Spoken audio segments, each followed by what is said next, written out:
In this update, Nicola Willis says uncertainty over Donald Trump's tariffs drove down GDP in the June quarter, but the finance minister has admitted she was surprised to see the economy contracted 0.9%. The consensus forecast was that we did have a negative quarter, but the view was that it was more like 0.3%.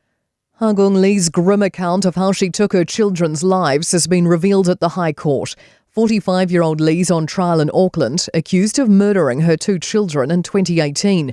She accepts she caused their deaths and put their bodies in suitcases, but has raised an insanity defence.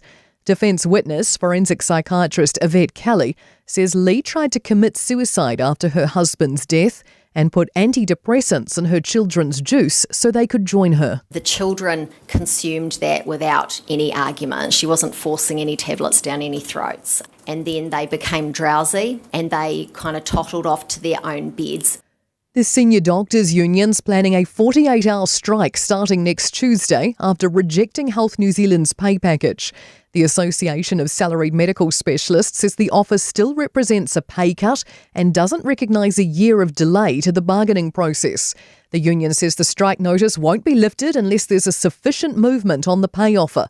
Health New Zealand estimates the strike will postpone care for more than 13,000 patients.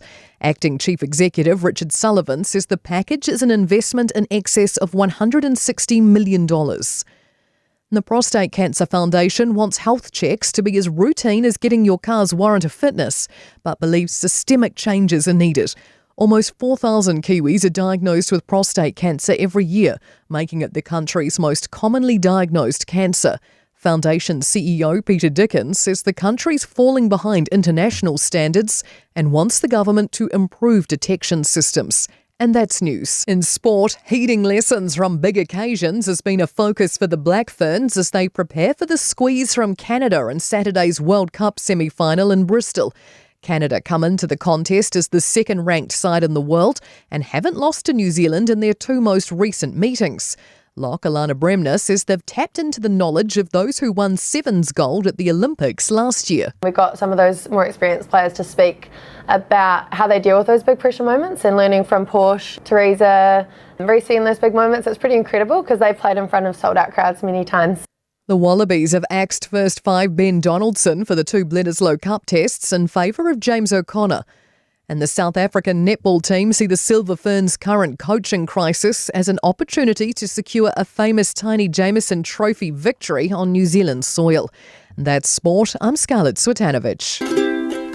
Over Samoa, waulene yo kasu tialu, awal suya ngila wale kio. I ever mai ina se fudu lima iva kolu. Amo, Radio Samoa, Vivela Party rock. Yeah. Shake that. DJ. Every day I'm shuffling. Let's go. Take it. Hey. Let's go. Take it. Hey. Let's go. Take it. Hey. Let's go. Take it. Hey.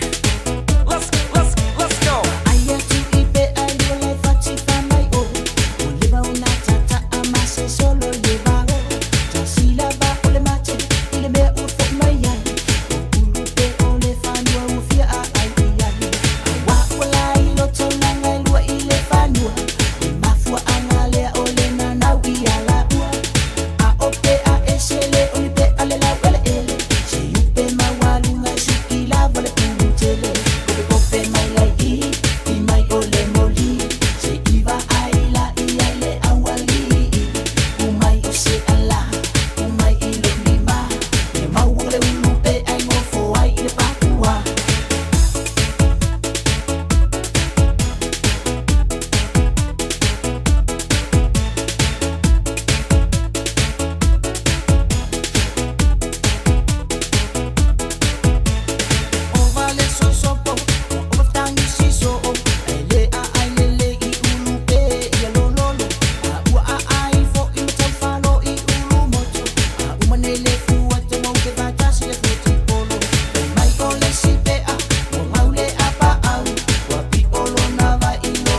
DJ.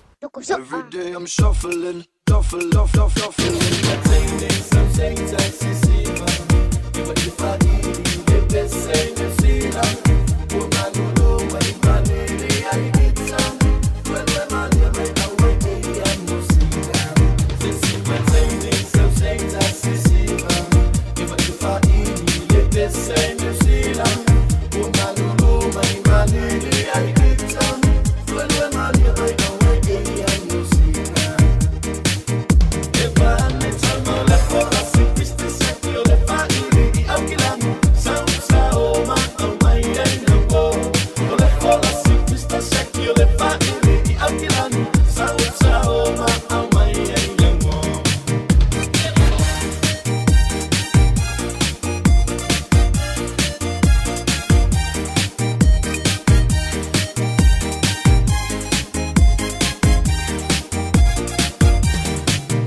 DJ. Every day I'm shuffling, shuffling. Ay, bailabu, balengi bailai, la voz solo vai. Tu mai olima, tu e mai ilbes, machemba na ilkei, maheba mai la tonga, aku wolbes. Ay, bailabu, balengi bailai, la voz solo vai. Tu mai olima, tu e mai ilbes, machemba na ilkei, maheba mai la tonga,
DJ. Every day I'm shuffling, shuffling.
Quando si fa l'amore sotto la luna, come te viene in cave I love you.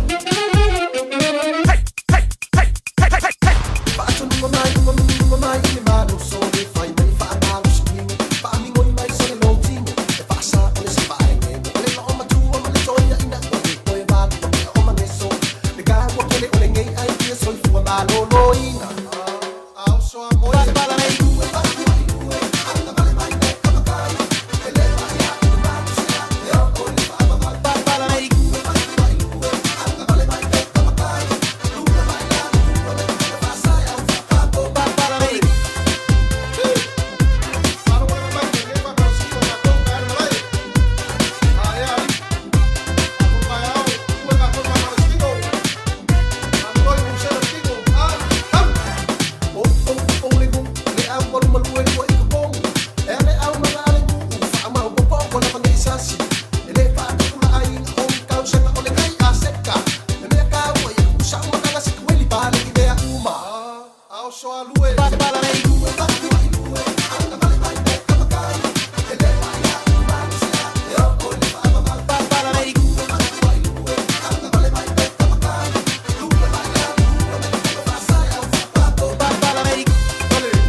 shuffling. DJ.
All over Samoa. Waule ne yo kasputi alu. Awal suwi alingila ula ule kio. Eva mai ina se fudu lima iva kolu. Amo Radio Samoa. Bevela Ua na ole Radio Samoa se furulima iwa toru amo e tautuaina o e ilaungangana fitu aso le vai aso. Sole. Se o se wo fangoa ngoa kele sole. Nalmo ku. Le ai se fai fe awol ka ko lo. Sao sole. Wa leva fanga ku fuor ka ko. Wa leva ku fuor. Wa ko ki ka ku fuor se mo me de ya no. Ai ole me le wo ma fau ya ai. Aluia nga su e mai se fai fe au. De lei fakariak. Ai sini lo. O ki ngo fa ma vai lo le marka ko ngu. Oi, sini lo. Awa ke oi. Sapengei. Sa wia ke alu ia le o ka mali o ka kongu. E fai fe au lo ke ro. O e lo. Le fai fe au pa ele tua. Ele si fai fe au ngai wa makua. E au nga fo i mol ka ko a inga lo. Ia.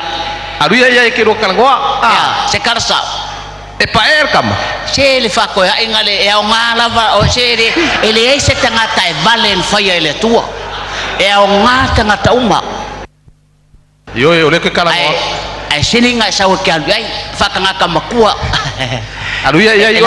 Ngo fo wa umanga o nga fa fai fe au. Fa au. Yang sa wale ngo fo ai kongolong fali.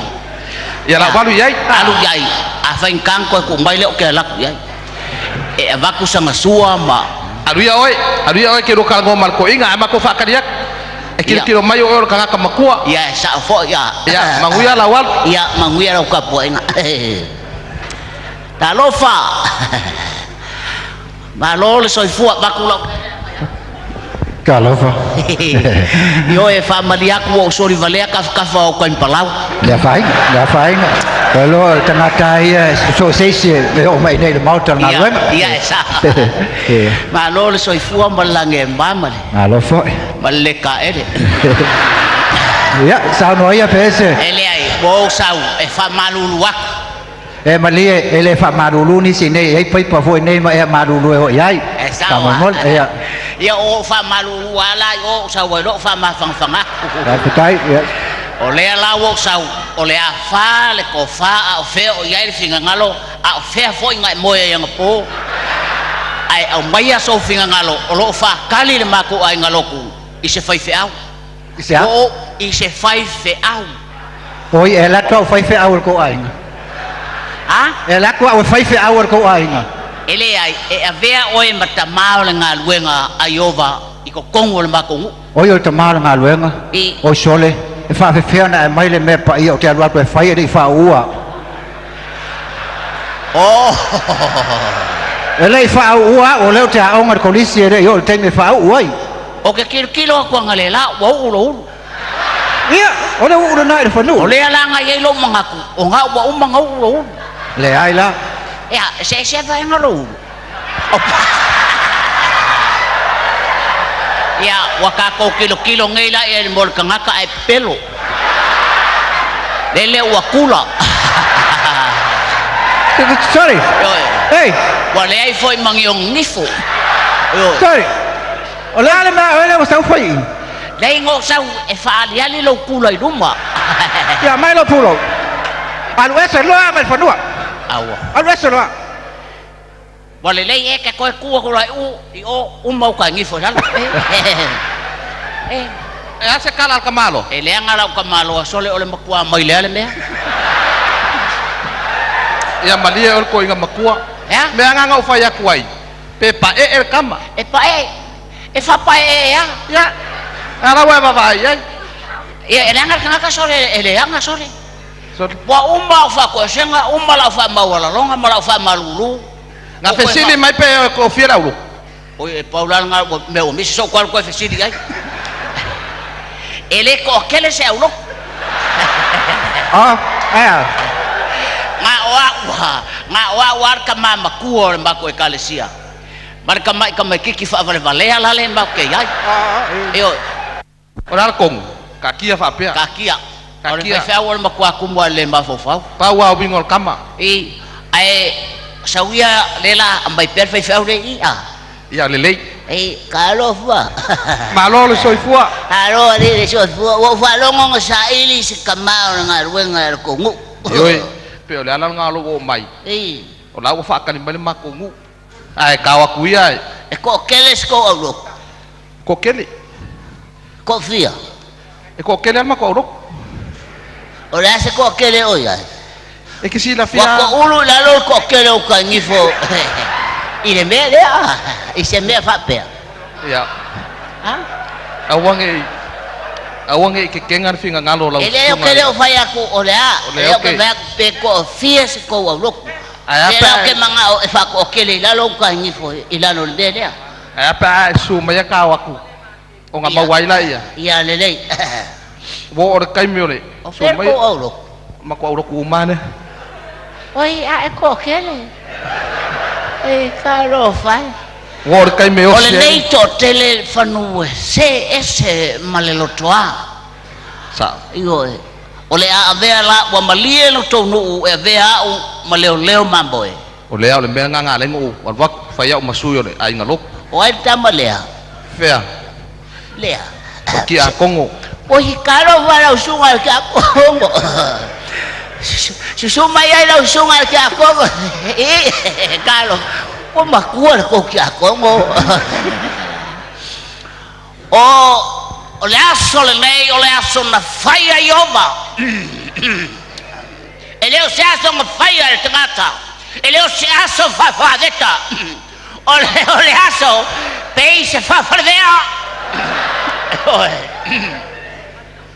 Woto poto mai ile tai se fulta la. O mea ia na fai mai ai le wa tau fa me se fulu ai mea. Yo a toma taulanga. Mea ia fai mai ai le mareko. Sao? Sao?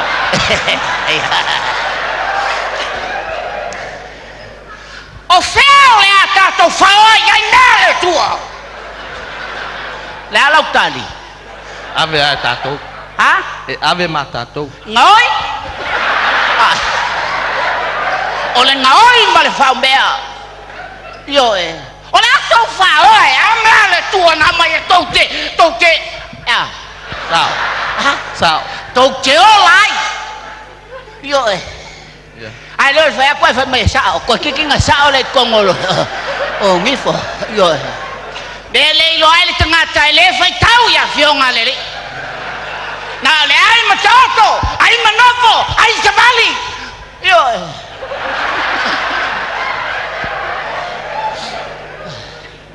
Le ai ngai o le tua. O mai, ele o au sai mamboe. O au te le wina mamboe. Ma au mai mamboe. Sao? Yo.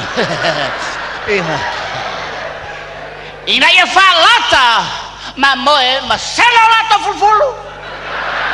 Yo. E sele ave fea. O fea sele ma ave ai. Fa ia ma moi.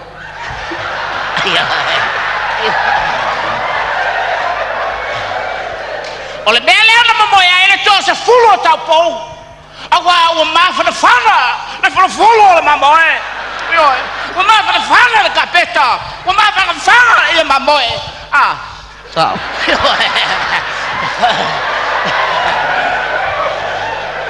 Io.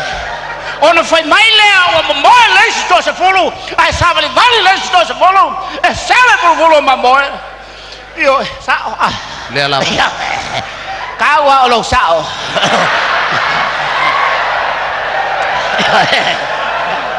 Ai se me pio fa sao la voe. Io. Belena foi ai no o ainga Samoa. Le me tau o sao. Sao. Lea la. Io. Alo fai. Ai longa ai sao la tua ainga. Io. Lea o mai ai na pese. Ma tato fa longo i siu fanga mai. Le o salalau. Me ale leo mamoe. Ai to ai la fu mamoe. Sawa. Sao? Ha? Ka Maria ku la usunga ko ing. Oh. Ha? Ngai ngango fala kala ku. O ke le manga o te fala taino oe. Io ele oe se mamoe. Oe ole ai mamoe. Io E sao? le ai.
Si bon Maria swau pili se me ka ele io e felamo e tinga ai mai e tau ave taitol ne fiafi. Nei so I vipiloi po ne fiafi a me so nai io e ngai pale eitu ia wa po le lopta po e nei tu asina sina I moto malawa io nei musika au nantu ia wa po le tu tolo fe au mangan wenga le ne po iaso ia ni so wanga fe au mangan wenga ia taitol lamo nei musika lama so ia po inisio ti ngā me mawhai pil ngā maroto ia wakwalo le musika so maria sorry ngalo ia pe ia la fapsanga markoko le so ave lomut ole te melo to lai mai lo su lo me dute o natana ole to lai fitu le por si pio abnat muli o tanto tan lai pe na masani ai le tau tu au tanga be tipi au tanga baia ia no panga solo po leo tato por kanse pa ia poi se tai me le fiafi ia e patalo fantu le atoro tato tu no mai lava I monga mo lunga pa ia se o pito titi ta lofa lava ma lole so I formulia Samoa ma no fo lau pa tai le tua Elana pule pa so I fo le to so I fo la ola leo tato e ma puta I lungo pe au ngol ea ele tautua pa wa le radio Samoa so lema e ba tolu a mo Patalo po lau pinga wang tofia le tua I so sto vine o pa penaun pa no manu a wa Samoa mo atai au. Ala tau suino le vai o so I fo so sto vine mo ni nganga ia ina mo ia malo na malo. Poroban patalo pantu ta lofa lama.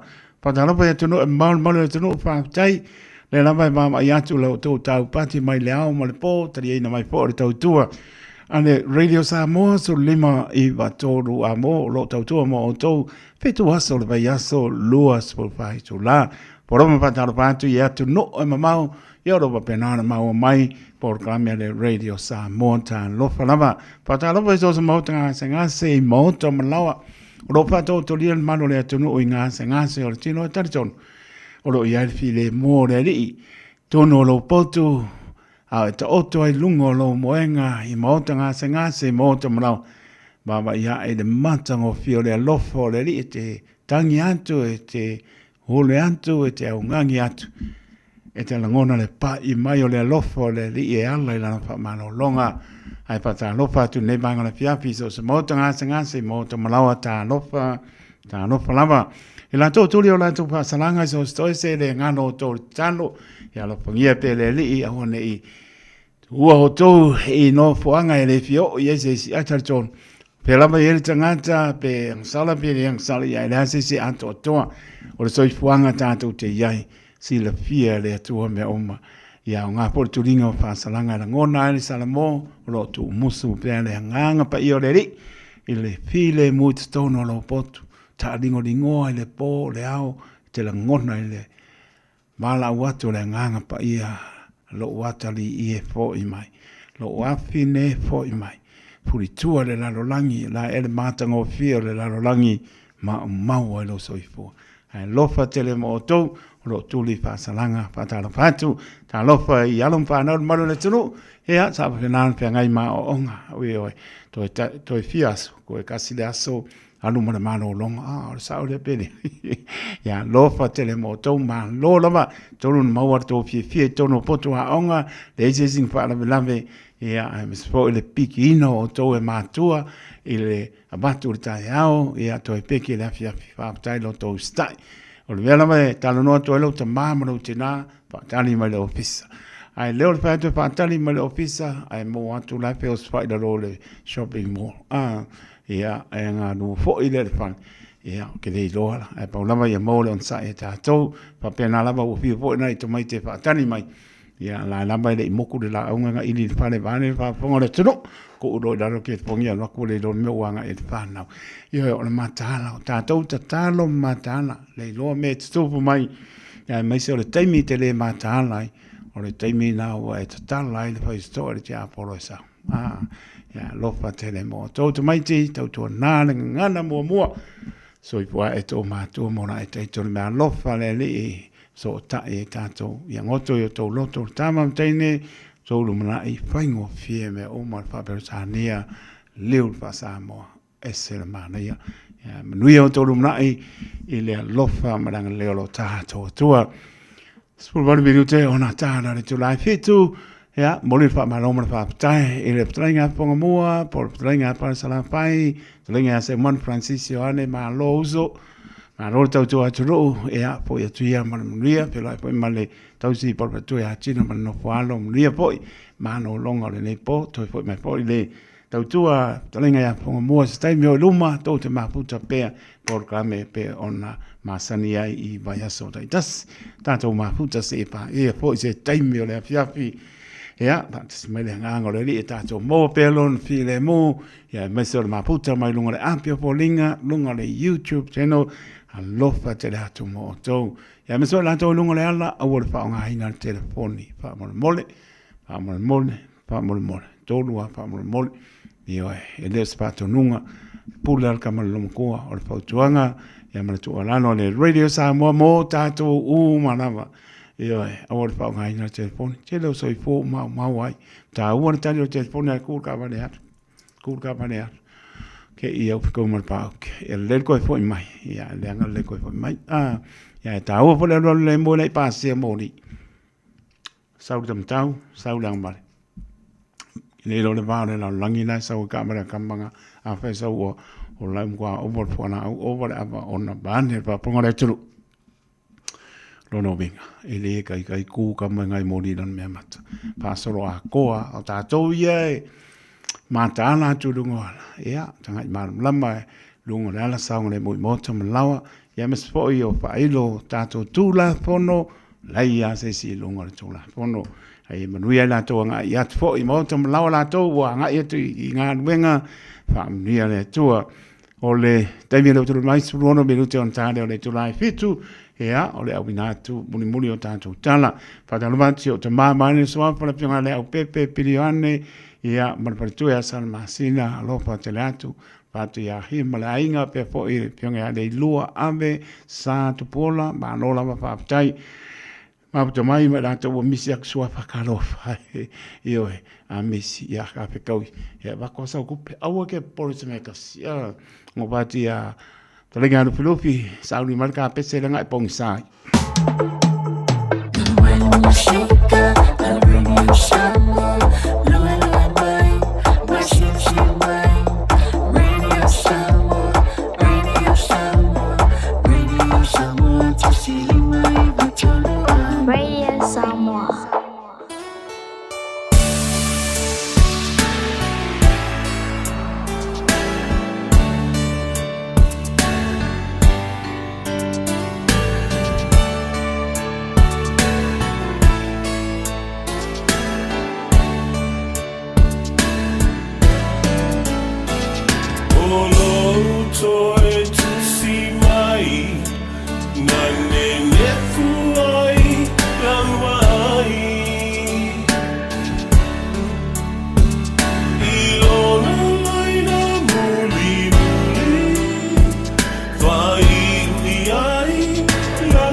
fala senga lo mafofa sili ai fai ka na ku waku oe ke alu wa fa ma lunga fa mi kan wo fu mo fa si ka fa ga ka ma ku fa kas fa kali ai ni fa ba ai pangale salu vale le kamu wa opo au ke ko pule lava oi lolo ai sangia ingalo au e ke alu mau mai manga kua figa si o mau lo sa o lo tomana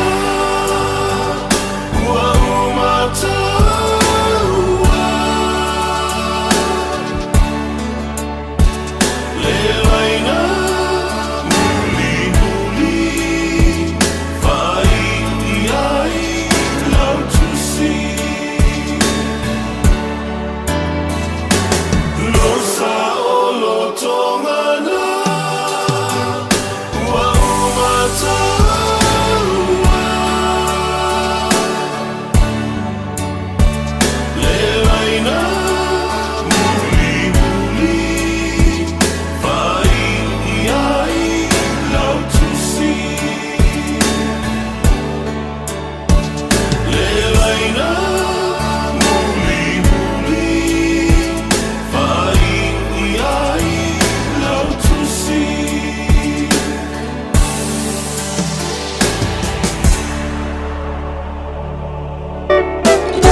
Ina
ai o maka Uaya uia o lau koe inga Oka o kai o ka fia ka ngoli mai longa fai fai tika E fia ka maleanga Manga wha makalanga Ai se elingo fie Te a se o se mea Sungai o ngā au ka wha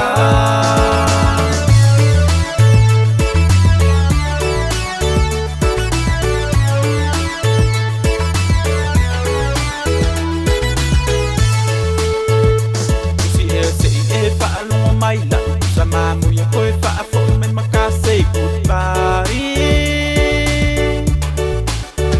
awa lo fa u fa abale a o la koe inga o ki ai o le me lo fa fa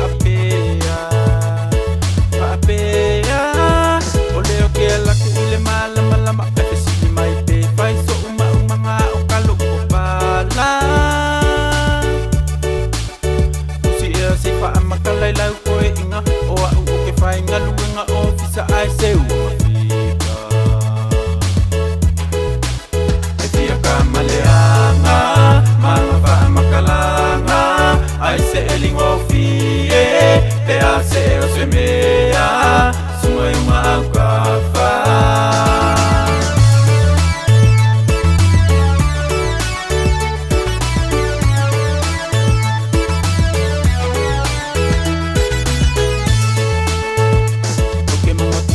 Pea lau kala o lou a inga sungai mala mala mai le whaau nakanga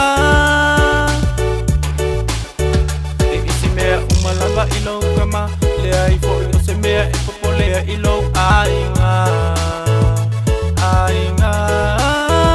O lea ua le kalia inga la Wa uma se manga ku o le a o walwa e kuia lou whaku Kalo whae sunga i lou kama Le kai mi o ke maua kai kai ai lumalo o ofisa E fia ka maleanga Manga wha makalanga Ai se elingo fie Pe a se o se mea Sunga i unga au ka wha E fia ka maleanga Manga wha makalanga Ai se elingo fie Pe a se o se mea Sunga i unga au ka wha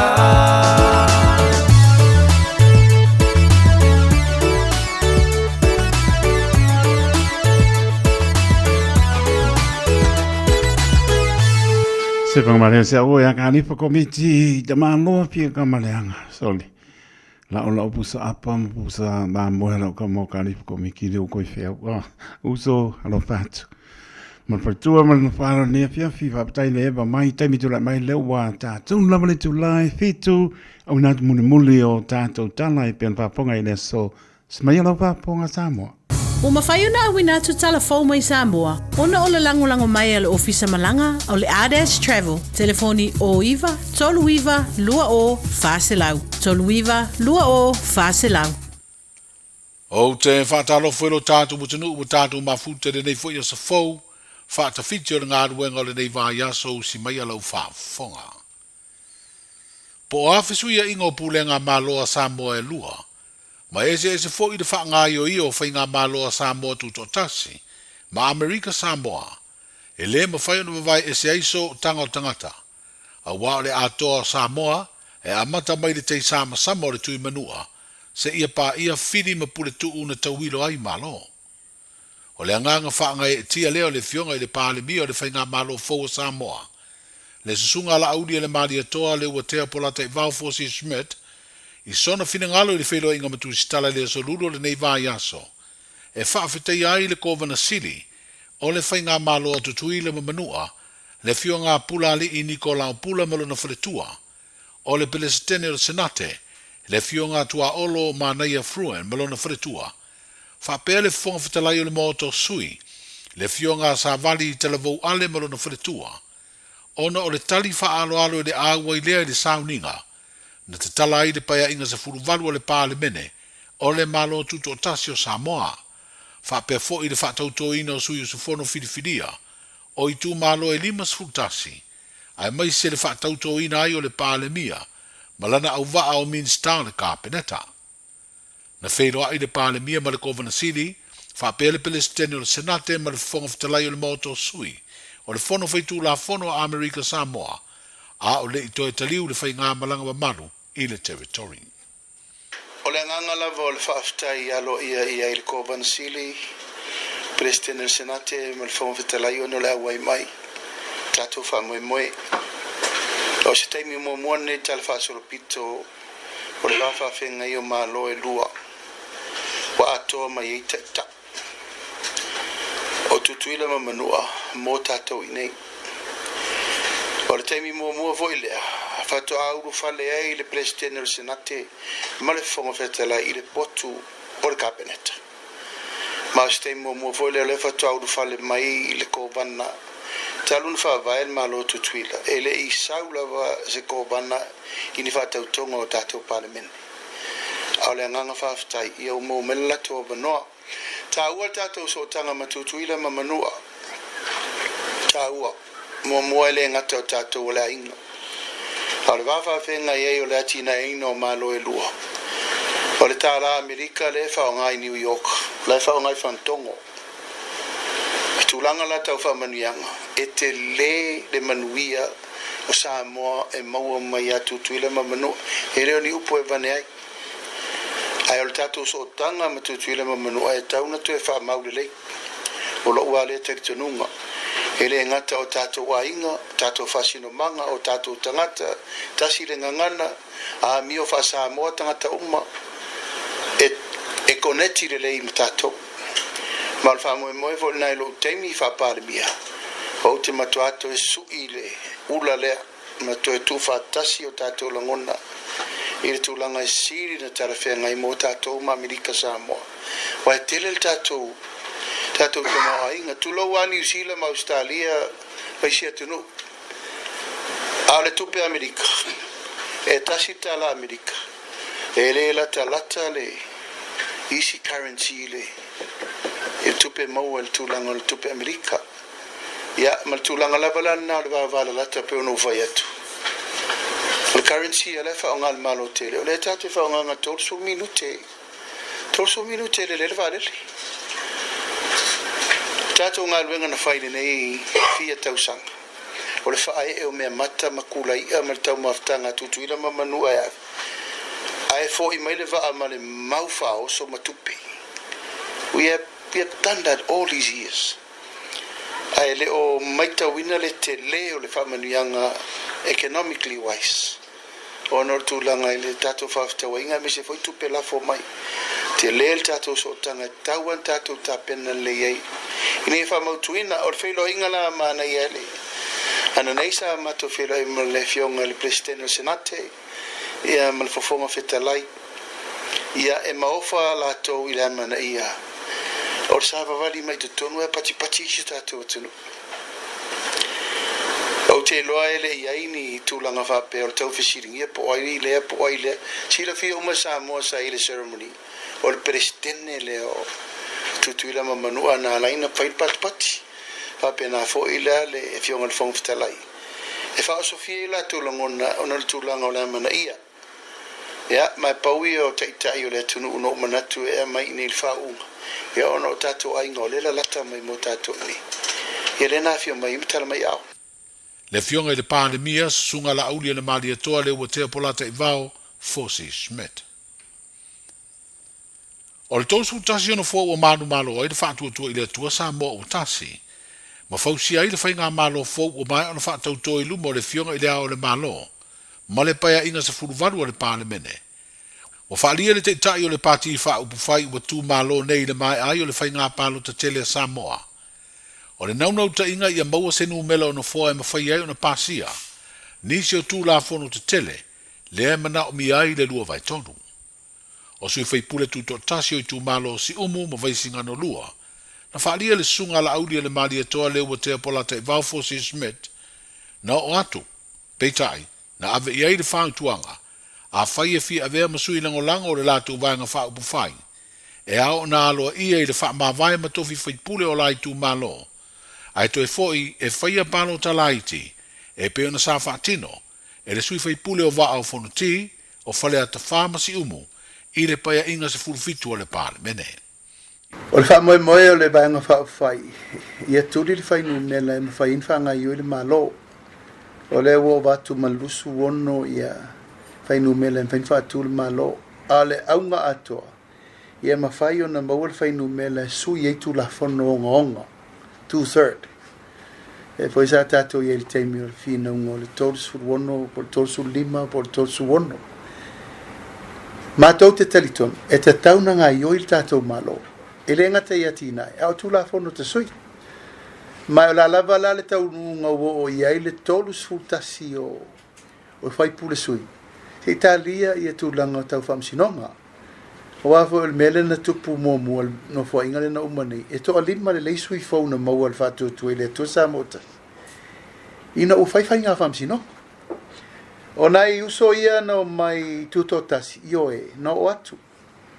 Na o atu le sui o si umu, ia ma le sui o vaisingano lua, matu whaasom tala noa. Ia sa au wha malamala malele, ia i whainga wha vai o umana ta oto, ai le por kalame le whatu atua i le atua sa mo utasi. A iai le tangata e ia urufale mai le aingane nei, ui ma le whaitoa. Ta milo mai tono le whaitoa i whainga wha vai, pe o le mele no mai ai ale, tu, mamau, o le ale mena whai.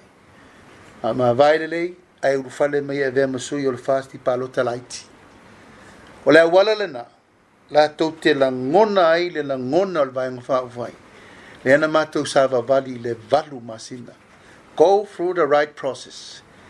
Awa e le tali tonu ngatulo lava. Ele i tofo tangata nei le mena mātou oye. Ia mātou to olo se furu le na vese. Tu lau fo ili toe o le upu lea. Ele whaingofi. Ai umato manatu. Ai eise tangata e sau e fia papatiso le aingo le fatu tua. Sau le awala sa. Iana mato wole mo moli pe o mena mo moli eitu o mamau umale. Mo moli o lato i tu malo na o mo mua i le chapipi. A leo mato to e foi atu. O lato o sui o fast. Ona le pine lolea. Ia. Ono mai sa o fai toa. Mato te nuti me fatasi. Mo toso le tau filima i se whaai unga le malo New Zealand wa amata le vai o sanei. E pe ona tau fia le tu mawai le toe vai tamatu o tangata nu o nisi e tunuu i tangata nu o New Zealand. Ma ua whaali ai se li poti le Pacific Media Network o Samoa le tasi o tunuu o le amatua a fia tele ai lea whaai unga. Whaali e le li poti o mafua na whaia lea tau finga mo se taimi le tu mau. Ona o atunga lunga o le malo New Zealand. I whanau o lo vai tamatu inisi o tangata nu o lea tunuu. Ai wa fiai ni whainga tau sa wanga po child abuse. O whalia se whingalo le minstalang o lango whamsinonga lea malo i lea lava li poti mai a whairo ai o lo i aise tau ma whainga i le teiminei e whiutanga i masui o le malo Samoa whaata tau lea le mata upu e peo na o i ai vai ngā tama po adoption ai se i vanga na ua mautu se tau tonga o lea tūlanga o na whato ato i loa lea o le isi la sanga i saso ai. E tu sama le tasi le afe whanau e vai tamatu i tangata nu o New Zealand le tūsanga, pe tai e leo i loa pe fia tonu le au whai o whanau, o loo sāua ina i latou o loo vai tamaina. O le mai ai o le whontanga mua le pāle mia malana kāpeneta le asalulu le nei vai aso. Wa whaatulanga i whilo inga ta i vai aso, a le vasenga o li imata mai tai tu stala male au whaasara lau pe a mai a whono a le kāpeneta i asalulu o vai aso tai tasi. O se hava noa lea pe o na whaeroa le te tai o le malo. Le fionga i le li pāle mia, he whaeroa ai mata upu o whae unga whano ina le kāpeneta. Ai hava noa ai le au nanga tu si tala e whisiringia le malo, i so se mata upu. O whaeroa ai fo i le pāle mia le tā ua na ngā ruenga lo taulongolongo ai, e tu si tala ma le au whaasara lau lo tātou o tino. Ai le whontanga mua le kāpeneta le whai ngā malo fau le salulu ana nafi le i Samoa, na wha maonia ma pāsi ai, le whaangai o i loa se fuafuanga tau tupe, i se tūlanga whaana tinati mo le tolus furu aso, e peo na whaanga ai le ai inga se lauma le lima, o le tūla whono whaavai o le malo Samoa. Tala nao le nei aso, soifua.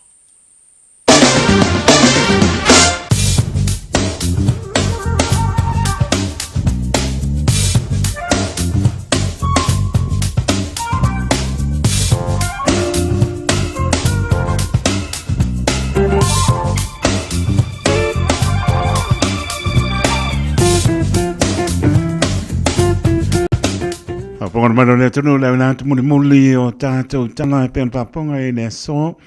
Tātou mea o tanga vea tipi au tanga vea. Moli lo tau so I fora mātou wona le anga lera matai.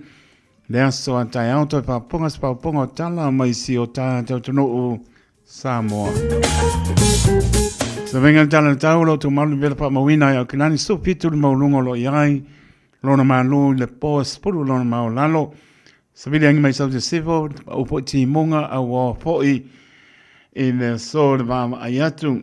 O le vainga moa tai au le aso wharaile ioe ea o winga nā tau e le mai po ti monga a wa poi. Spurono le bela pa mawina moa tai au ea malona malu le fia ono lona maulalo.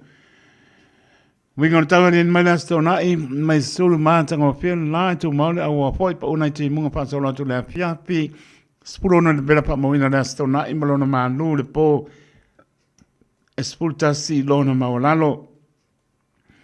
Wabea tu le asai pa uti munga a wa poi ea lona bela pa mawina le asai spul valu le maulunga malona manu le po spul fa lona maulalo. Vainga ngata I pale mo la tu ta pena iai. Mana ia tau le so, pale tonu tau atai aura sporoi le asto nai, mana ia tau le asai o tu lama le asonga fua. Le lama le tapiana mea wa e silfia o whaoro te poni te aveai le lama le tapiana pena o ani pe fea tupu mai nai tapiana e fautuanga le Water Safety New Zealand Maritime New Zealand tanga renga le ACC. O le taisua I au kilani whamiru te le whārwa bea le lanso le tai au kilani to e sua leo le tai le lusu 5 minute le 5 le piapio le so. O le taisua o neanga spruiva minute le balu I le tai o le lana sua le tai o neanga to e sua le o le tai spultoru minute te ai le balu I le poana nei. O le taisua I manu kau het spuru minute te ele fitu tai o le lana to e sua le o le tai I le lua su lua minute I le balu le poana nei ma le taisua I Murawai tasi le minute te ele fitu tai o le lana sua le tai I Murawai. So e sua leo le tai le los pulu minute I le manu I le poana nei. Patalapa si o tātou tuno o I Samoa, la was pulu 5 minute te le manu I Samoa, su 5 minute te le fitu ia tātou iao te ro nei. A lo pa uti munga lo a wao pa so la tole tātou tuno mana tua pe lau titalo. Tātou tuno e pele o tō pinangano mo tātou lonto. Lua sulu iwa le bela pa mauna mai Samoa mlo manu le fiapia lua su 5. O se vainga iap no pa antoro pa uti munga, o lo awa pa solo antoro, sabili o lo angi manganosi, mai kai taia ngai mai I kai waka, pa solo mai I sipo deo, e o mai lunga lau papa ua mātutu, yoi ua māngaia, a ua mamapa le traffic aratu Victoria Park, I le tauranga ngai lunga. Ia o le matala I lunga le alam, pai mani e umalamba I maota malawa. O se vainga rinau wai kanto roto roa mataupo, taunaki alam kua mapa o ti munga. Yo lo awa pa so la toa o se mai mo nai pe plenty ken country Kisborne Maxwell lo mo Wellington o le na yo ka ko won po ta kas o lo pe nan po ti mungo lo awa po I ya se pa ila maklai state mo no tu so ai pito la lo South Island ya lo awa ai le o pa u se timu le anga ya tu ile pito la lo South Island o lo fa malu e pei o le ngalu e papua e le pati. Mai lanto o malu o teito. O umora malu lu. Sa venga na tala tau, sa venga si o tātou tunu I Samoa manatua lau tano. Ia, pe po nisi mainga o nu tutua oi, wala mau por klame pa ngā solo. Ia o tātou anga e tōre whai unga por neva yaso I le nganga wha alo alo. Ia, sa mai lau paponga le tātou por klame la ngā opo e pe pena ina e pitarenga ia asiama.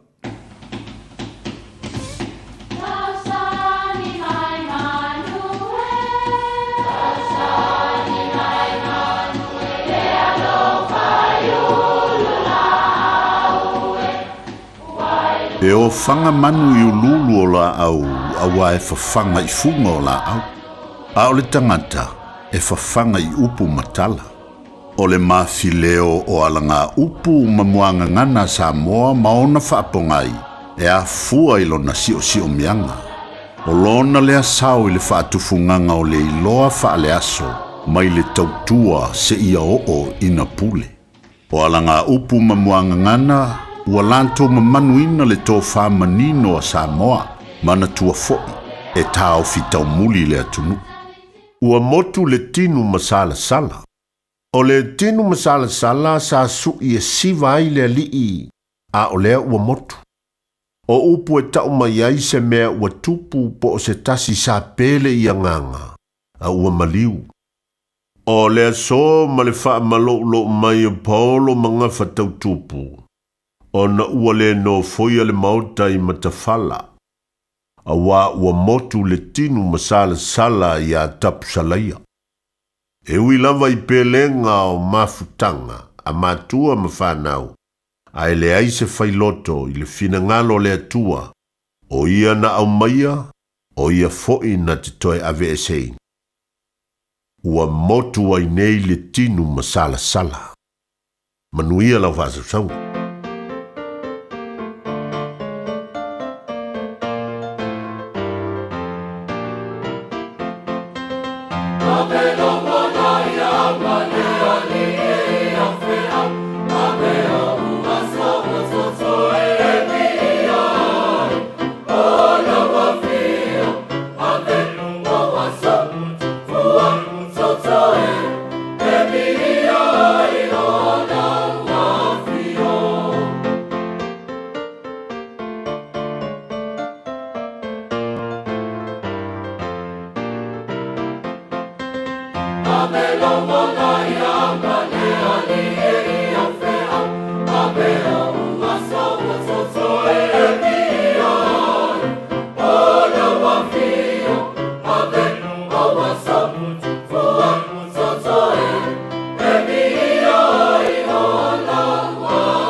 wola ia o ngā.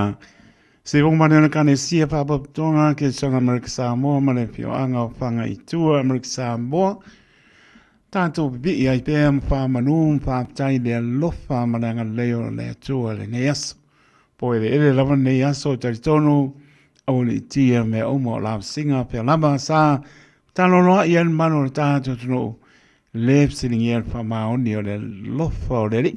Tau si mailo tau so i fua mara tātou wola.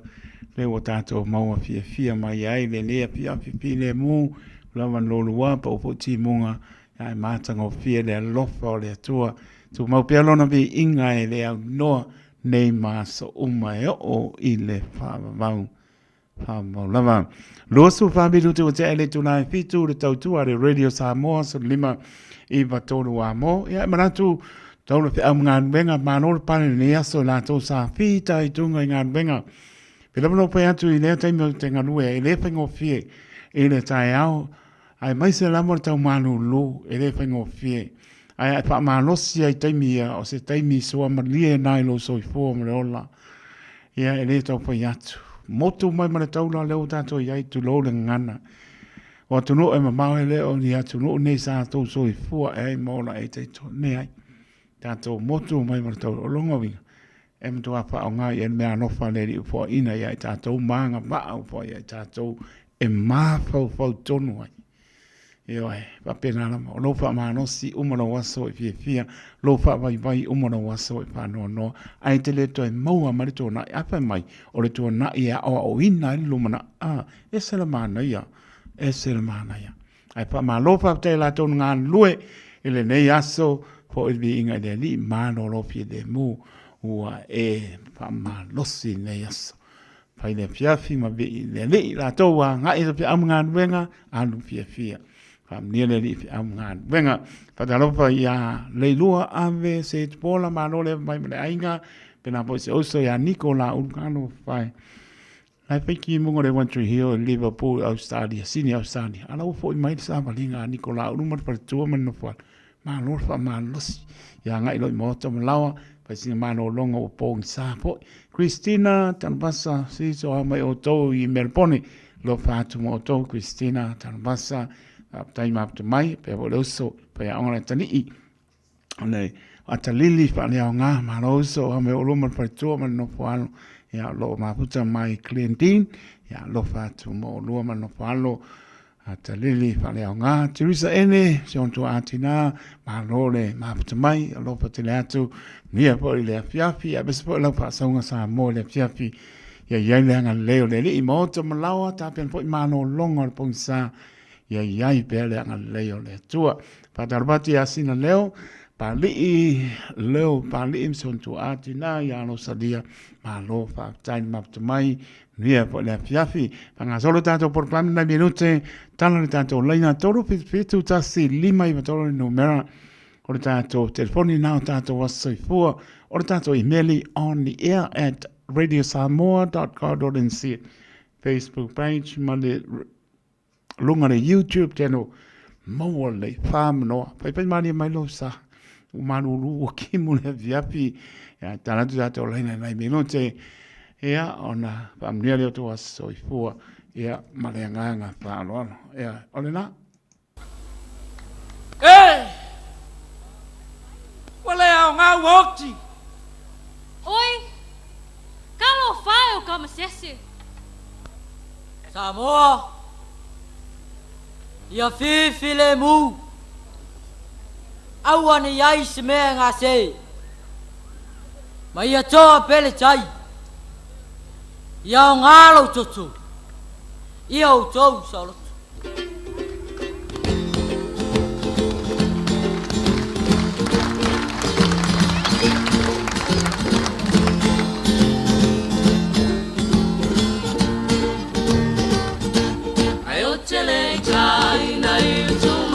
Sela mona vai E mua pea o na tātou Alanga I no le whakatai I lea tu o sa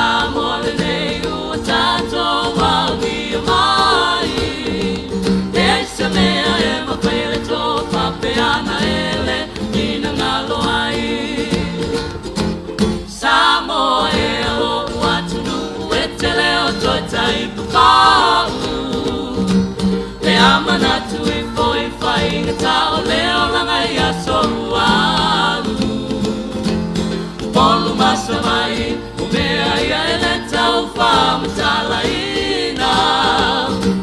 Lele tisele awai lo atu ai manono maapolima.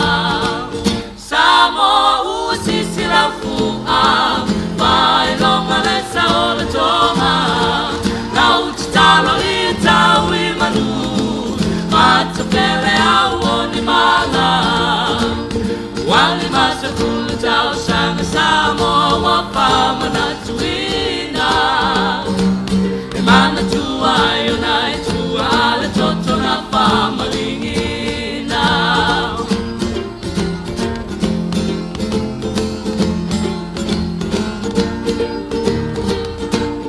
Toi fa solo te ma fa na ya sole fai ta. Tu yolo te mai male te fulele angole awala. Aya sole tu pulama bobu asu ya me uma. Ifale te tele pa pe o America tau tele mawa. Le to pasa ili ale malo. Wapa imana tu fo inisi le suinga ole maota fono. Umele le watula ima ite ufatu pea ilo uloto. E maupea ole to vai wanga lama leti a polo. Samoa usisi la fua. Vai longa lesa ola tonga. Lau titalo i tau i manu. Patu pele au ni mala. Wali masa pulu tau sanga Samoa wapa manatuina. E mana tua yonai tua le toto na pamalingina.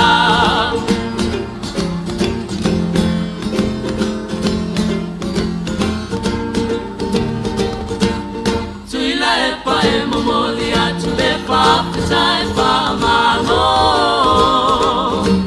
O matasi la vale putia mangalu enga upatino. Itaula na mosa mai male lady fose wa umalala. Mama ola wa menga ile lango nango au minisita. Ola ngona fia na oleti paula uata watu. Umelele umawama ya aititi la fama talatu. Ai manu ya ole upesili maloli masakulu wa fama natu.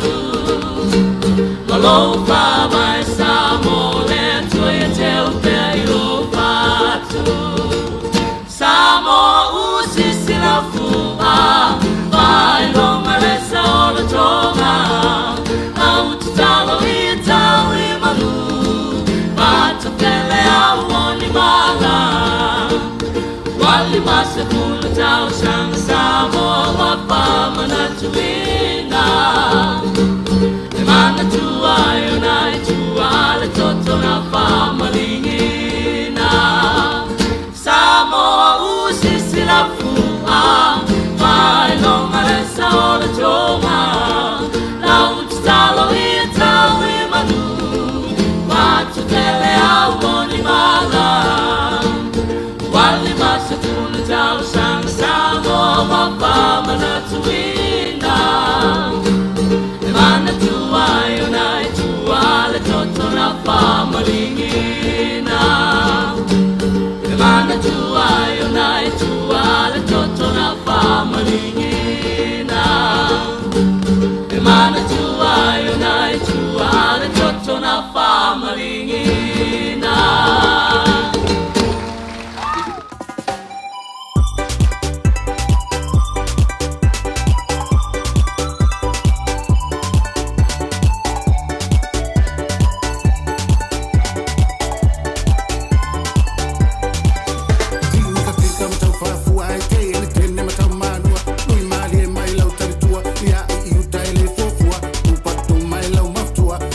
Pelo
Los puru biru te ona tāna le tūlai walu nau matala le tātou leina Samoa le tūtou pele o tātou asoifua mana nganga whāloalo ia pe wole tātou emaili apia pōlinga malungo le YouTube channel patalo pātu i le tina tu ia Auntie Oli ia male ai ngā li le no whaalo i Glen Eden lo pātu tina ia Oli ma lo lama taimo whaamlianga taima apta mai Oli alofa te le atu manuia malo longa le pō pena po ia Teresa ene ma sion tu atina le ngata lea o ai fo i tu ia ngā wapi le au pepe ma no la male va mai manu lu le ku sina leo sion tu atina lo salia pa tai ma tu mai ia pe po ia ta Bensi Leonard ia male ai ngalo ma tu mai ia ma no la male va mai na o tala ta to laina a fainga me asianta male ai nga ma no la pa tai ma tu mai maru rūre fia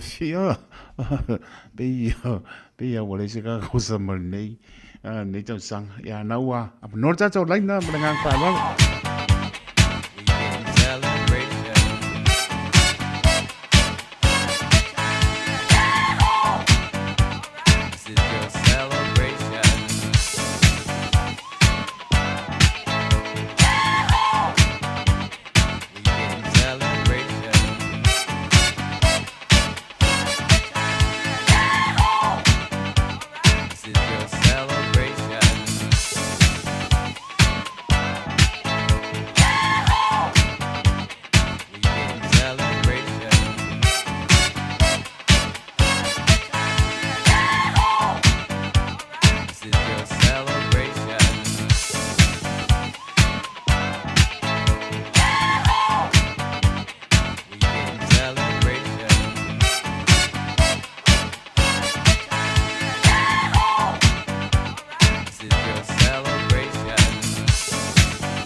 La no tato leina mo le fas pu seconde fa mo le molle e le fas pu minuti e le fas pu seconde ia la no tato leina tato emaili tato apia polinga ma le YouTube channel ia se ba ma aina kini ia o tato emaili bang ma pena ia le foi ta pena por la stato pese man ia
ole na ua mai a tātou pasoifua wawe atu le tātou emaili apia pōlinga e malongo le YouTube channel Misi ako. Misi marka ko ling.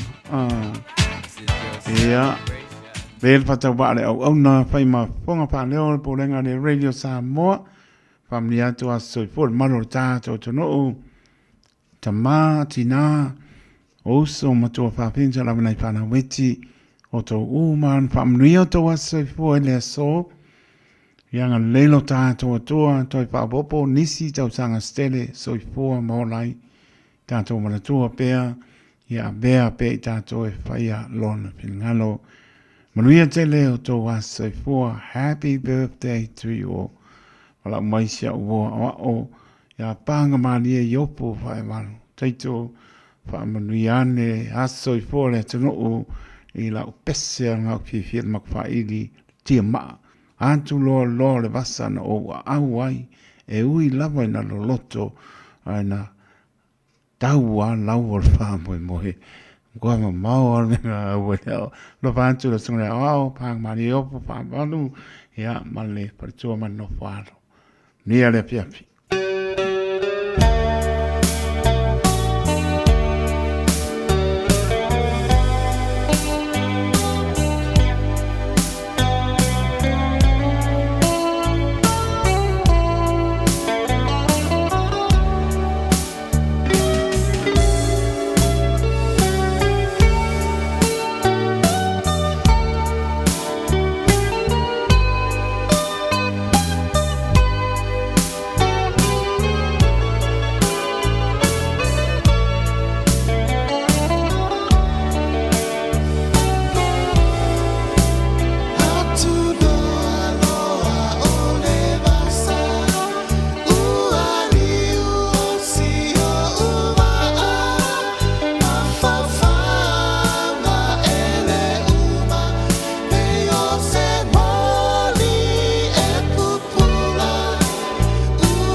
Le benvenuti a Natale, le tolai vanu, ea, panga solo pia tanto por clame, ea tantono lo manuia, fa so con bano tato, tono ma puatu monta malao, la singa le ne aso, tantono le lofo le ria mai se labo na io tato, tu asina sina i tamam tina lofa tene atu, ma lone pale mai mta wasa mai tato poronga, ile tau manu lu, o le tau ele fia iai o tou, ta mātua matina mātua vane o tau pa ia mo tau mona. Ia me se lambo le atora tātou o tino. Tātou e le fia le tau manu lo. Ia e mālo lama whātai le lofa le nao le li. Tu asin sina i lana wha mano longa. Ia me se lambo le tau soifo. Tu ro i le tino sili le anganga. Mālo le pane. Mālo le ansai le alabo tātou anga. Ia tfoi tau māwhanapana o le nea tino. Ia msanga vi iai pēr lo tātou atua, a o nisi o tātou wha a silisilanga, pe a whai e moni o tau no mai.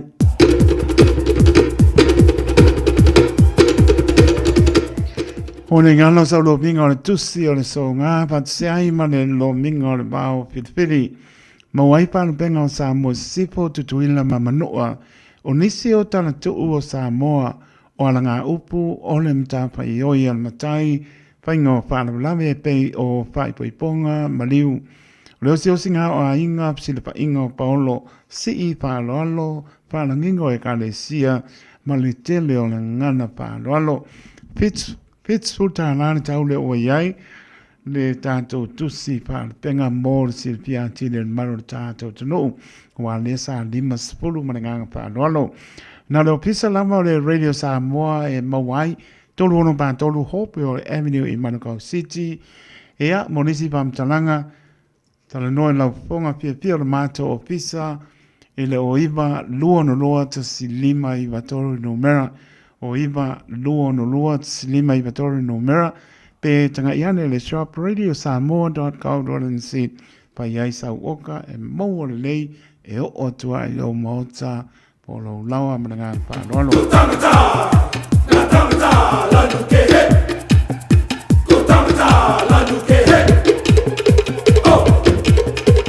Please stand for Pasisinanga, free 1 hour lunch. Woma ingo kilani, pa maufan le yaso pa toa nei, ya walaba le community lunch was in the fear bay on pa ilot bear i le aso, neba yaso. Pa mei e mo fua i ale tau mafa bebela, o le ti bebela, o fuana au aina lava second hand, e moenga, e manetele o isi mea o ngā mo lo mota, mo fo i le face painting, a le whanau, e le aise tupe wha anuai, i o e saoloko uma mea uma, a wasonga la uma, i nei aso ua tā penaina.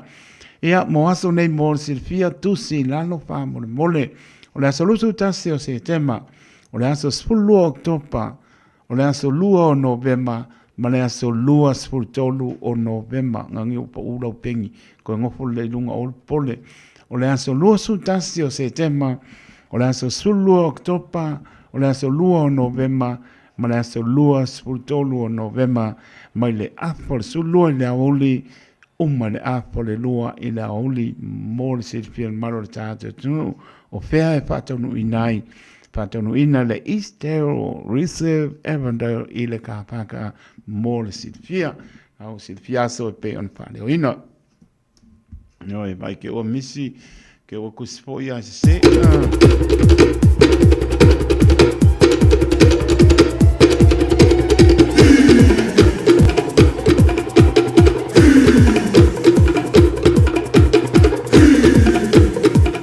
Noi stato pasitinanga o le Free Community Health Day.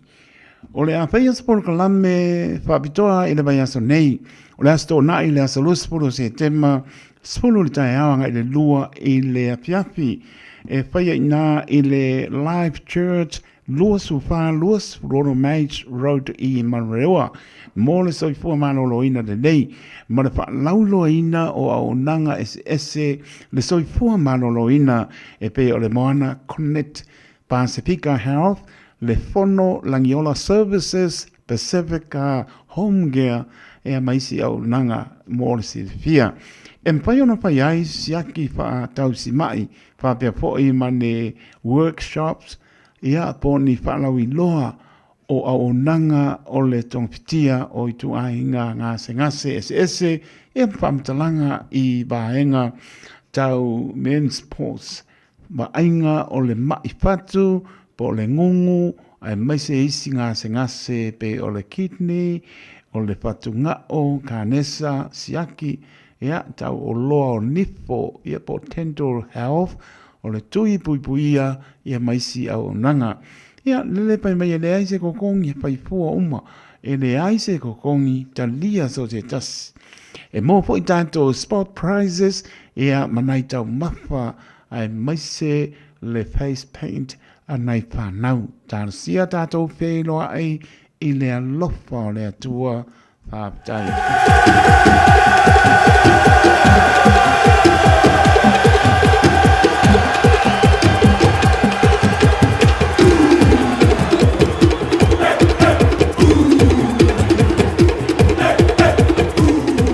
Ma le tātou whāsesilanga muli mo le mautanga halo matama whanau o le uruai la o le tala lei me tutisi i sa longa sa le longa. O le apaya tātou puntanga i le aso tō nei, loas puro se tema lua o lua lima i le tu la sutasi i le tai au. O le holo le kalesia me tutisi Samoa i pāpto toi, numera Spuliva Knoll Burnside Road i Wiri. O le tātou whono lea e pa mau popo ai tātou sa whanga e ala i tonga e a wāle tātou whā a moe le vai asapou. Monisi o le tātou noo whato a maua le nei wha se sinanga. Wha mole, su atu le nei aso. Tātou wha soa matala tala noa a wāfua fuanga o tātia. Monisi pamtalanga wha so tai mai le no mera a le sunga ya Reverend Sione Tautoa, o lua tasi pitu lima wha lua. O lua tasi pitu lima wha lua. Ia po o moangu tia lua manuae aso i le o lua tasi, o lua fitu, o banu whaona fitu. O lua tasi, o lua fitu, o banu whaona fitu. Tātou whino iai le aso, i le anga le lei, ma le lofa o le lii. Pāptai, si koe wa ai kasia.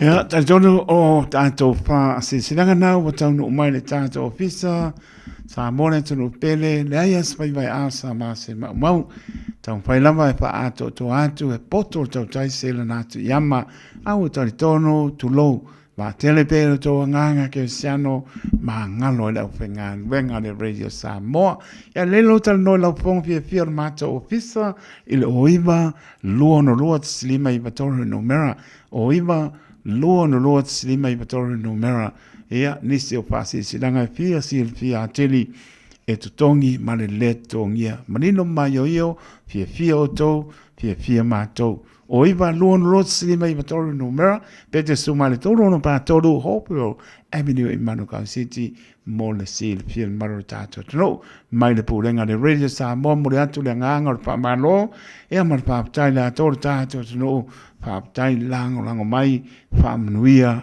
le atua.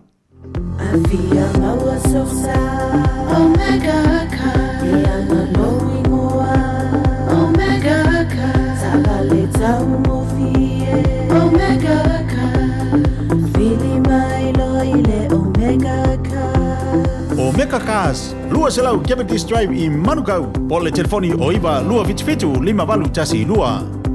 Susu mai Manukau ne, Omega ka, umalole keisi le Omega ka. O le fitu au lele ma le fitu ta iala o ngā amata e mawalunga lana au nanga tau early childhood education po ua o ngā amata Samoa ma le Pasifika i Mangele e iai whaia o ngā le stala ma whaia o ngā lango wa lava tā pena mo le awa o ina o le whanau. E uti avanoa o lo o te toe, aua lai te whaatuai, ai lesi tala nei loa lo walo, wala au mai i le olua tasi tolu lima, fitu valu iwa fitu. Olua tasi tolu lima, fitu valu iwa fitu e whaatulanga ai se taimi e te asi mai ai. 24 hours a day, 7 days a week, Radio Samoa streaming live on www.radiosamoa.co.nz. Blends two absorbable forms of magnesium with passion flower, 5-HTP and tart cherry.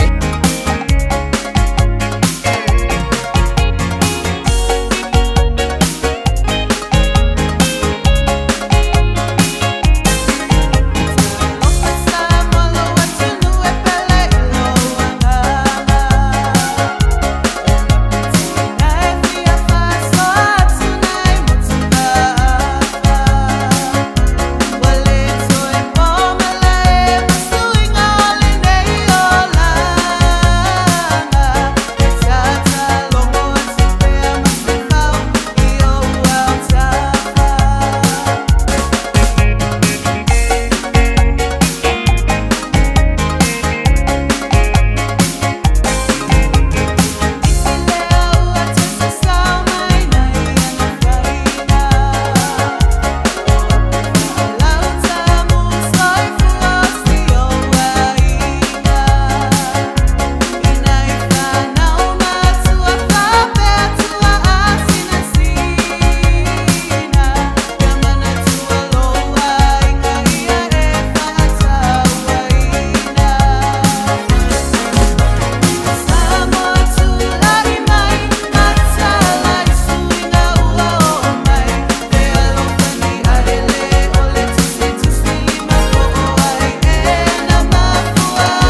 Maria le mapu tinga ben Wayne malvainga la patu uso Wayne malpatu mal no palo la patu poi so tu ya le lua malpatu ya mas no palo ma no la leva mai tonu malu le tunu le wa sulu minuto te le tu la banu tu tu de radio Samoa so lima I va toro a mo tali tu la iva I on pa muta po le sta tu la un pa ta ba yo a wele umar pis yo pisi da o pisi mal po ai le po le pisi mal ai yo po po ya so yo le si pa me le si pisi ala mo ka mo pa so ma ka kia pa da ba tu ta ben si Leonard male a inga pa tai ma to mai pa nga me si ata ka la pai ta le ya e manu lule fio che le do io vengo là in New Zealand birthday per alcuna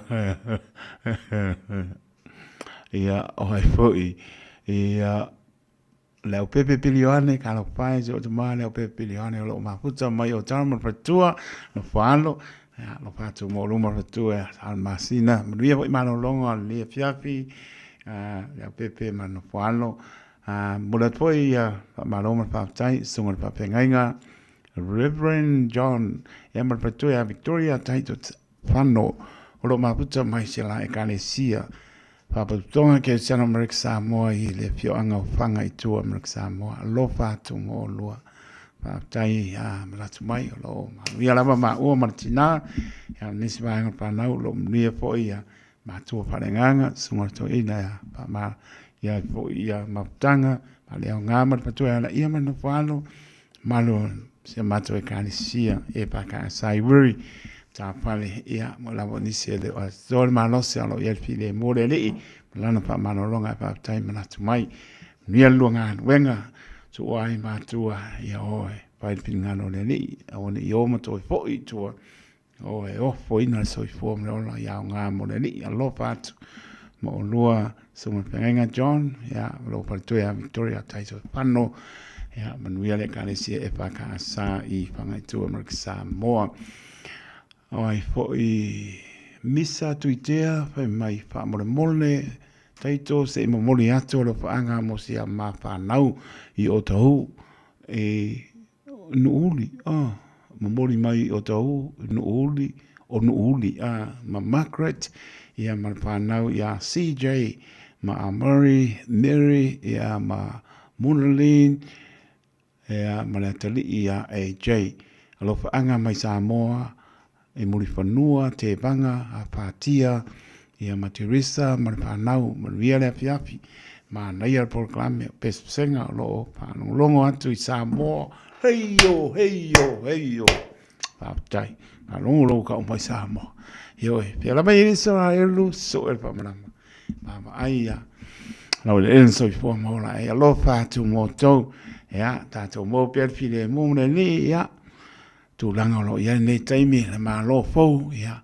Ta tu wo pong ta lo e manuia le tu la I mai pe nga pa mia lo na ba ya me se fo le tu ngai mai la tu uma ta ingal malo. Yoi.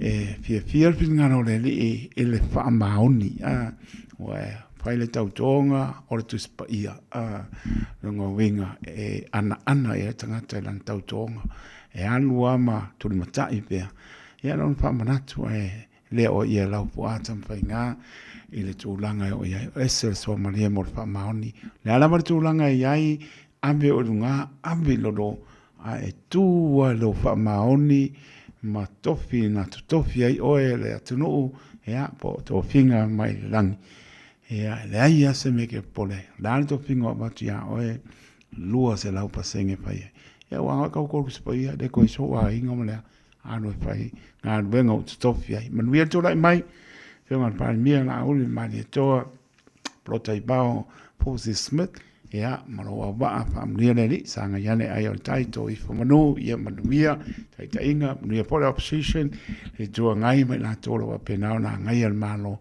faia marfia o pongi a foni si tu langa fa mo le tua me uma tani le tua lo na mi tonu taimi o tangata pe la me tangata so fo lempa na lilo meke por ala ba tu langa ka la fi ai Ia e pei o le ata e tau i malai sil pangati le tua lo to soi fu mo tatou vol. O lava le tatou fa mauni ai. Manuia tu lai mai malo fou. Ia le lofa ma le pile mo le li. A o lungo o api o poli. Sorry. Kau pongi sala ka vai. O uma foi do ku mo ani o la o so. E fai vole alo le helicopter vole le fia. A lofa ia, a no lofa ia. Ma tau i le tua o le sili leo on tatou soi fua mo lai. A le fai maritu spaia o launga ngana. Fa pena na fa masino ai. Ia tatou alo lofa ia. Ia o lo mai moana i o tatou tua a mātutua. O lo fai tau ai foi lau pengaluenga pa ia le tua mo tātangat. Ele ngana e whao ngaina. E sa ia taiton whaatonu ina le mano le atunu. Nai po o lo fai talia na mai le atua te soi fua mo lai taito. Ia na o ina le lei tātou e o tātou mātua tu lo. Tā tia mai tia sāu fai langi polong. O lo tangi ai o fonga.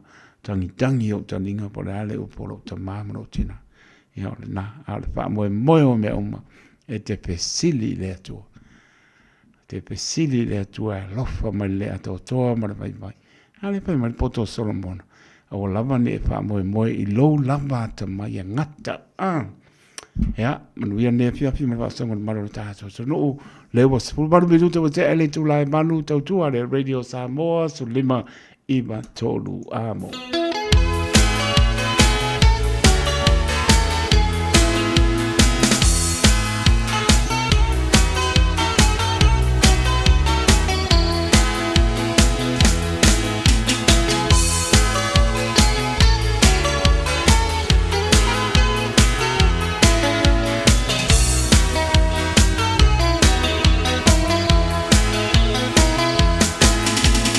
La tapela sa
Pea e te whina ngalo ai Tai tō lo matua tau nangi ae o le maha e tau ua mai Tai tō lo matua tau nangi ae o le maha e tau ua mai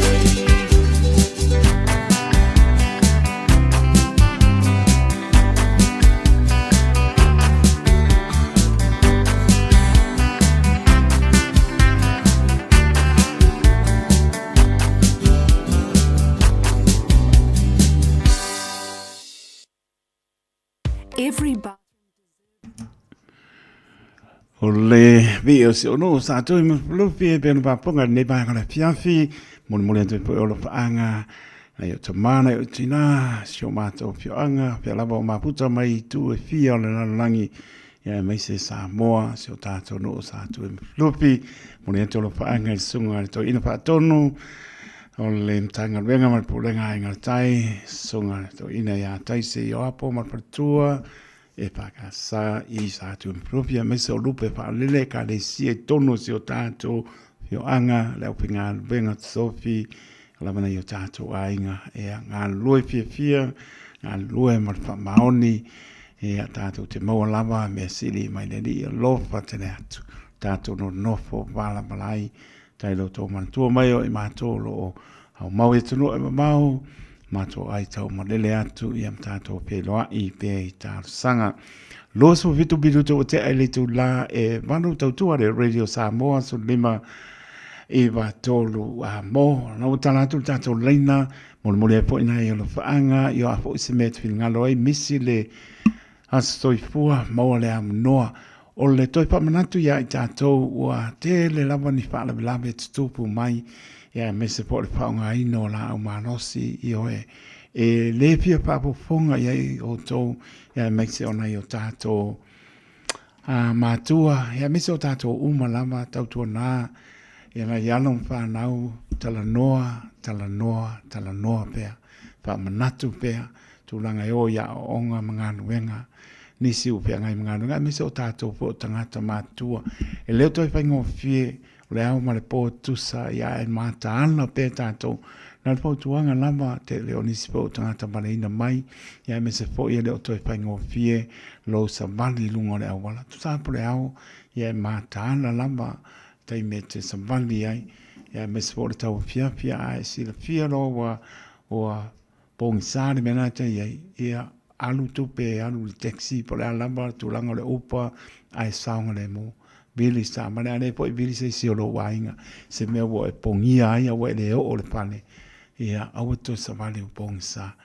ia ele o ia lava le malo tato tu no fa mo mole ia le tene o fa ele o au no lava pa le lave vai aso masina ia me se lava o tangata valina i la manosi ia mo tato wo tono ta vale ia mau pe le to vai o le on sai tu langa o e sa vale o mai fo le se mai a toi ia o nei fa di tu langa fo le lo poi me o ke manos io e fia kama mama fa lungo le wala o alu tuli tu langa pena ia ua ne e manatu poi o le saunga ne mo lo sa anga i mota malao o e malo wainga ia tom foi tuli tangata na se mai pola po stulanga o pia vea yo a to no pena ia te ua ai on sai mai te marma loi me lei saunga le mu oe ia pe o atu mo lo wainga saunga le mu e matua i po ai lo silfia malo i lo po o ai nai to tonu ngata ba ai te lo po i po o le taimine o fe o i uma le kupulanga yo ma me kau yo i ma me pana tu lo le ngana ia te wala ia se me se mai pau me ia saunga le mulo sa o te tali atu ia o te tali atu ia ma le wha alo tele wha manatu mo tātou mato uma po Europa pena ngalo atu tātou mata ala i lungo ala taimi ano ele wala ia ma le taimi fo i maota malawa uma ngā benga anu sawa ia se me fo i oso se mai lungo le wala pa wane me i saunga le mu wane ia whaina ino sa tu e alu ia o kama po la ye pe o si mai se a wanga i ka o mai sa mo ka ko kuri te kene ropo whianga abe i o e kūringa ngā po abe le mea lai e se si kengi e whakari me o iu.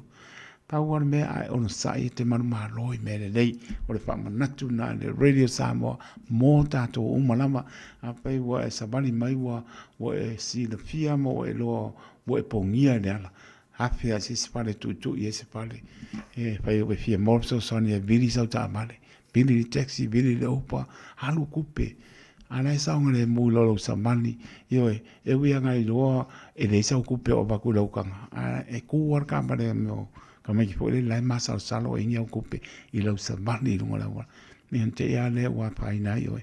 Ono le pata mala po i oe. Ia pa tua ni malo le tata o tunu. Ia manenganga pa lono. Tānatu tātou leina tāne tu naiva, ia whaamutai po stau tua le ona. Ia maa lore whaafonga whunga mai, whaamutai lo tu utaliei no lo whaatau vai mo tamalawa. Whaamutai tele lava, whaamutai whaatua, whaamutai misa tuitea, whaamutai langlang mai. Ia whautuanga lava, le tau tua le Radio Samoa, mō tātou uma lava. Awa lava ni whaialo pia tama ma mawhai lunga le awala. It's not worth it. Upa pertaniana. I le kai a e mangmalo ai menga. E mtoa e le o sila fia oi. Po ai tangata la e watu nata bale la e alwe tuli. A oi po inisi na la e pasang tau iai. O le teimine, woa matangata mau penga. Ia e mata ala i lunga le ala, saunga le mo ilo maota malo lau. I o le me sili nanta ua pa mria le ni, pui lo to soifua, malo tato bola. Pui le li i le ulfafo ma le ulfale. Tono mauta malawa lungo ana lo tātou whewa iai. Awane ngalo lo tātou bala au i le li pui mai tātou. Lāna pai salamo e leo le li i lo ulfafo ma lo ulfale. Ai manuia le tātou po launga tai tātou e le li i Yesu tau tai lo tātou sa. E manuia ai mea uma. Ai manuia lama po launga malo le tātou tano. E ale nau taratu tātou leina mole am noma lau mai pa e wese me pia sau noa iai. Pa asoa mai ai. Ia o asa soi fō o misi. Ia mori aina ia lo whaanga.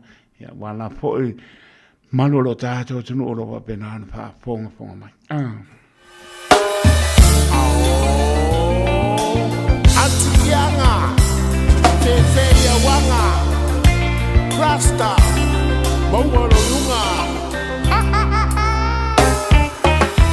adelo ua so malolo se I kau whaasa o sao se I o ukali aku mua ke le sia I lo anti malanga ulo whaalongo mai na kianga te whaalelei lau ulo whaisaka o ke fo I aku loa whaaulai oi malaukanga whai mai o ia o le sifi ainga whasingei o e la ulo o miti kau whaake I oe I le paelo mai a o lea fo I ua koe whai ma ai au kanga onge whaapukuanga I se kingi ka longe o ke kaunga ulo whaasi mau vai malou o ke Marosa I fua tana pa?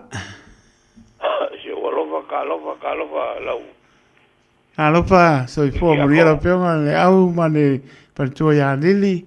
Ia au mai lo kamarum kamakangi o papenga ponga fo mani tua loa le fiafi. Ma no fo lau ya o lo matua le au ma lili ma no fo ano. Ia o koe o ule o I le mapo. Alo fae. O malanga si lo makua. A inga nanga waku ke whelang siaki ke au kirangi. Ia, pa loa kalo e fa ma no longa le li. Partua ya lili mo fo o lo tele ma pa tu tua le. Sanga e mo I ora I o merfanga ura e kai e. Alo fai. Ya, mo kala ya lofa te le atu ya partua ma to e o lofa anga. Talo pe e fa mano longa le ia te ia. Ya. O ai ro fanga fa po ngai po. Ya le le au. Ya. O ai ro fanga masangira fa. Siu kinga makuare ya. Mela puleki a kongio kai Krailin. Male whangau. Ia lenga ka whoireo I se wan le lo rinkonge a whafou. Mari chaki male whangau. Ano whakere ako mōko. Kau maruru o kirangi whemea o umar maruru e sprinta le asa wan maruru. Maruru. Mon le tau noanga le au. Io e. Ia whapefo I se uso le a le asi. Pikale I se mea ngei Kelston. Ia. Alofa ku fo I siau. Siau sa ma ko masanya ia so ia. Sa ki ti fia ke. O kama o kele alo ngo fa ngo entu o le afa o le marie. Se no ngo so le sa fa pule lana. Ma ko le sa moria ka wal fa ka valeo. O fa pule ho le wo. O le ingoala se o vi kale le afa. Okay. Si unga ko rua o eni e kai ma ngede. Ya lo fikela como rua wa. Rupula la ngo ko se for ko inga wa var se furu mo ko bon ko sa. Alo pai. Ya. Alo fikele aku Andrew. Pe foi de. Ko ya en ma le fa ngau. Kalo le di fa mu mai. Pe fu kulu yo ko inga. Ya, alenga ka foi leo wo mai masangi o fa ngau ia wo salo foi se maro longa kai kai ko shu sanin lo le mongo lo fenga mga longa ngai po wa fenga longa po pa muia de ko kai me ko kri mai fale ui puia me le o a lo fo ka ko kai lang ya fa pe foi shu ko finge ki a kongo le ka la no yo atonina ma le fa ngau fa muia Ninga ya ke urua ya ke oe mar whanga uru ngei pō. Ka ko whiro ai fwisi lao lu mga i pēa. Pule rofo le kua maronga anga le rei. Ia. Pau i o alofanga kai ko oi alofanga si au. Wōle a o i pukau I le roi. O ne hanga ma le kausi a whea alfangi. O i o whea rei e sea. Oi putau ma tai marie. Kai marie. Ka ngā oi pe abea ia lise mo ia. Ale o kau fe abea. O mixi up le mea. Sorry fe fucking. Vai mare nei. Vai mare. Amo ia se ko ko. Pa ko ke mai pat pa ka. Esu nge oi pe. Esu nge oi pe bangi. Fa maria ko fa bangi pe o se kala. O le o fa ko ka jo pu ka o ia o mea pa ka fa. Ia la o fa manga no mai oi pe bangi. Pas kai kere fa fangi fa muele ko ngai po ya o ko. Ya. Onga Paulo lo fanga kai ko ngai kai mi. Tai. Ya ai. Alo fukere aku ya ki o ya o molo. A o molo ngala ku pu ka u nga sa ngi le fa le o maruru. Ia pa tai. La pule le lo fa tele atu pa to ya lili lo tele. Le se me pa ntai le li. Talo foi mo ia mole pa mano longa le ia te ia to pa poesia le mano sia wadu o topi o wala au le ia nganu ai foi mai manuia ai manuia foi mano longa le po le au mano pana ya fa kai ke le va kai como el famuanga de masa solo foi lo konga tai va que o foi ka po akuranga e fa o lo fa ai ke kinga le ai ah tai le au pa sai foi mo le po foi foi ya sai foi ma lo lo sai mai ta no fa Orang ba. No sai foi tau. Te foi kai ko. Ya wa mai o luam tai mari. Ma guia ba o kai bari. Ya bi ele ri ya mo la ta no sa no mai. Kai ko bravo. Bo avero fa anga bo fe au ta Afrikarai. Ai fe au simba ko ai no ta Afrikarai de ba ese ba ko rofa ma ko far. Ai fe au ai ko ara fa ma manta ma ko far. Foi au ia Filippo Bareku ka tonga ka sienga tere ba fe au ia va ele bakiva se bakoi fe au ia va ele bakiva bakoi se bakoi a kwes a peva au ka sia fa mbiliamba bakoi nga umba fa fe au la sika pa baka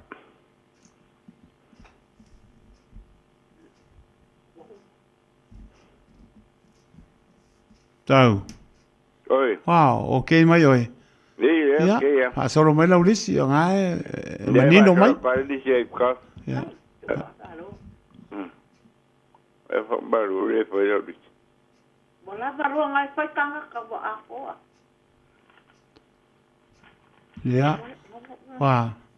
Ia pai lo se ki ka ma pa mano ro ai. Ia vai ki ka ma pa kai ko. Ia lo fa tele mo lua ma ni mano lo ngore po. Ya soy fuera, ma no sai mai ta no fa. Maro sai pua. Kila lo le kio o le longa mai. Ia, mo le anti oli o mai o e male no fo alo. Tai tele lava o manu fa tai va alo. Ia, ia le vi, la mo vi o tina male no fo alo, ia mo ta no sa no mai. Tai lava lo anga le ka ko va lo ngale o pe no fa. Ma lo lava fa mali male lo ko tanga sa bo. Ah, tai lava. Ia.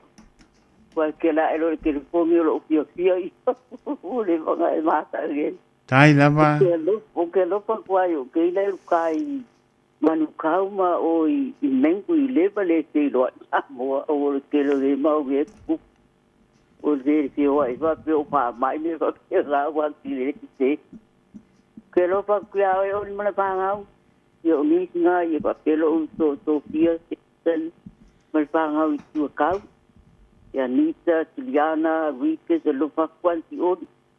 Ia ke lopa kufoi ingai whaatea ngai o malawa lo pola mai ngai kara le ya teito. Morning late. Ia e mai te poe le au patara lau, pa manu ia le atua ele.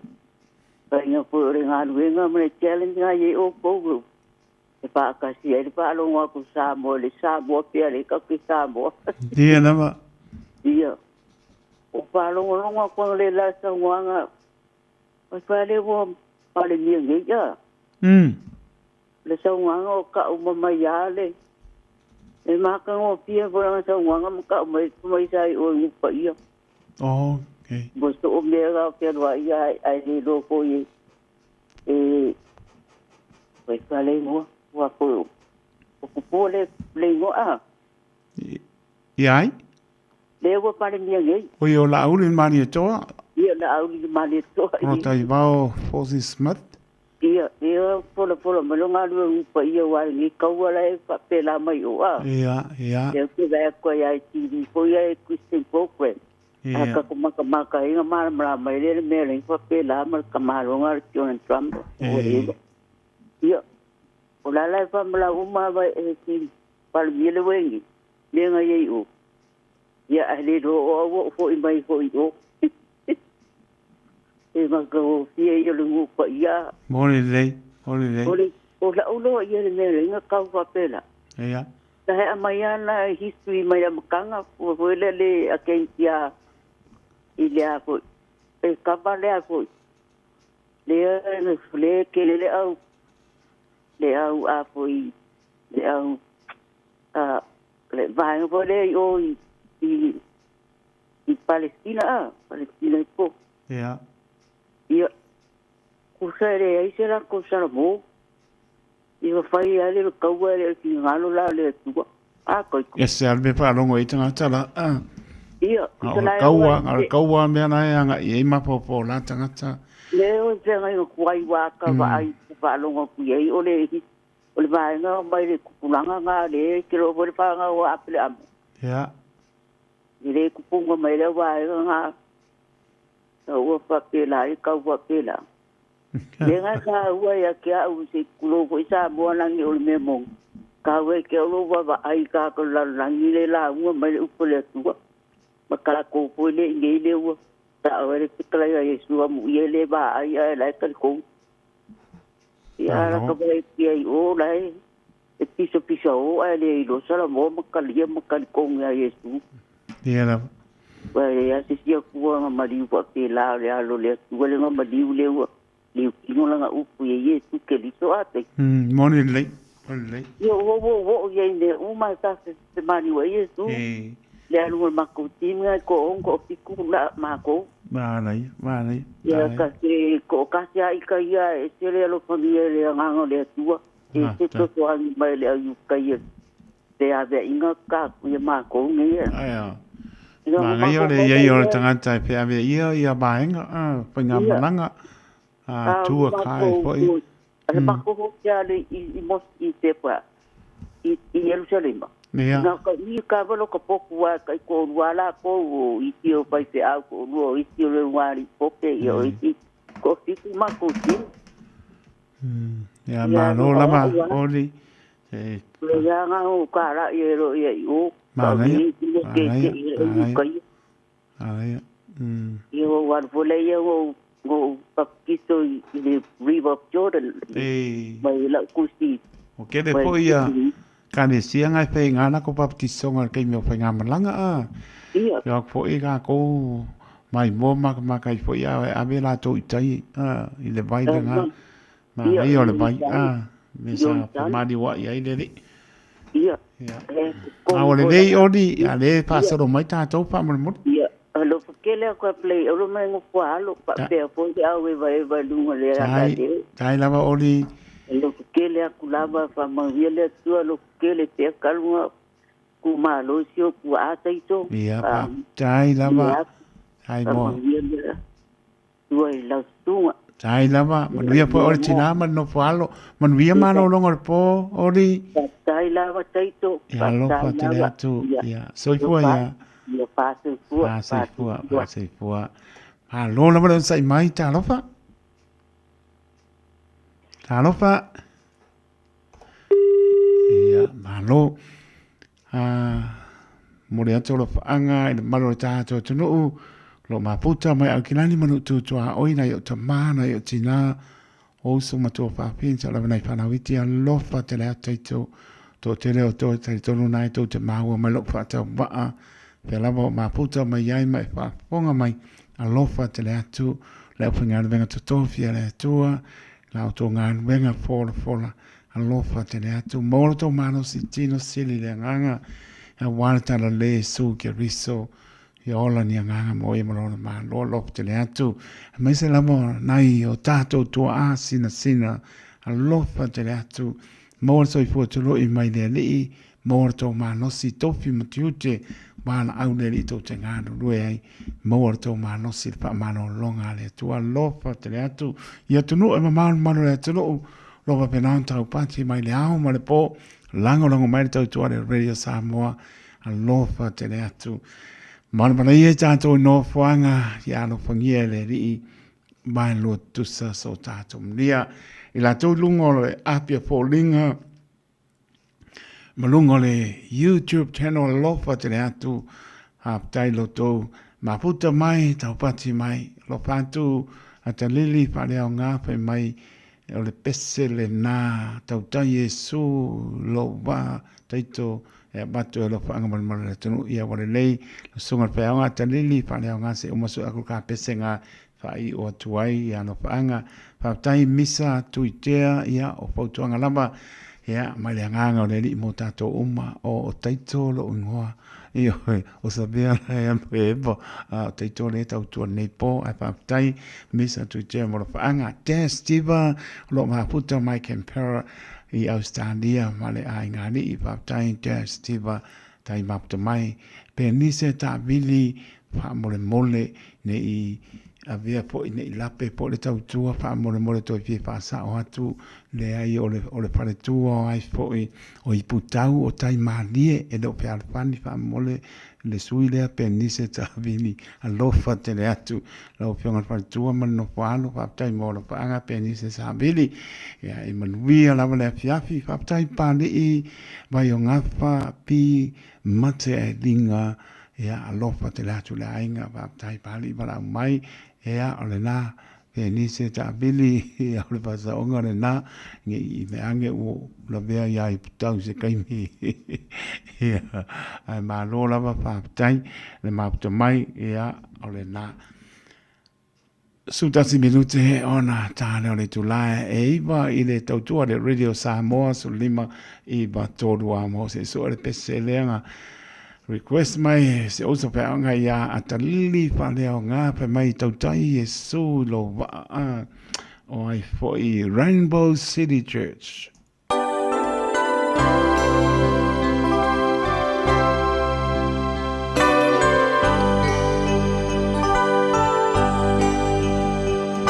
lo fa tole malorta to no ria malo longa le po lo fa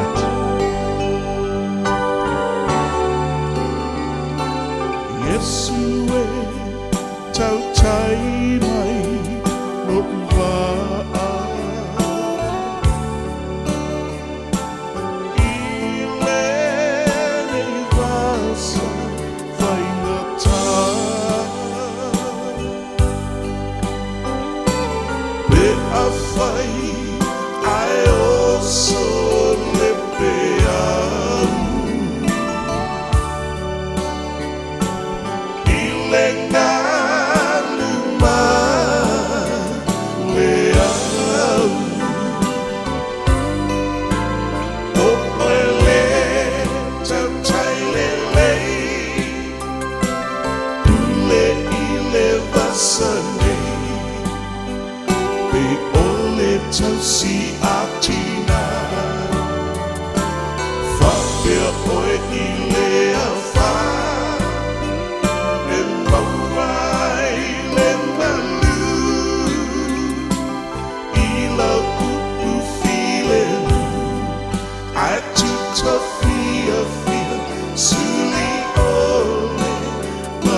Wa moni le mafuchanga